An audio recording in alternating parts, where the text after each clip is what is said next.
கிரீவம் என்றால் கழுத்து என்று பொருள்படும்.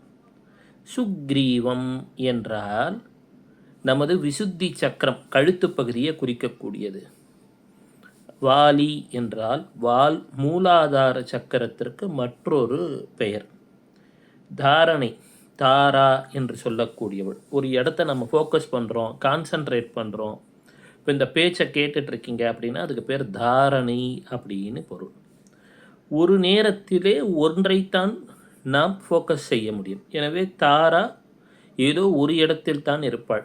மூலாதார சக்கரம் என்கிற வாலியிலோ அல்லது சுக்ரீவனோ, இந்த 2 இடத்துல ஏதோ ஒரு இடத்துல தான் நம்மளால் ஃபோக்கஸ் செய்ய முடியும். எனினும் நம் மூலாதார சக்கரத்திலே நாம் கவனத்தை செலுத்தும் போது அது மிகுந்த வலிமை அடைந்தால் மற்ற எல்லாவற்றையுமே ஈர்த்து விடக்கூடிய தன்மை வந்துவிடும். அது ஒன்று இருக்குது. ஆனால் எது இயங்கணும்னாலும் உடம்பில் பிராணன் என்று சொல்லக்கூடிய ஹனுமான் தேவை. வாயு சக்தி இருந்தால்தான் நாம் எந்த ஒரு சக்கரத்திலையும் ஃபோக்கஸ் பண்ண முடியும். அந்த இறைவனது அருளை அடைய ஒரு கருவியாக அது அமையும்.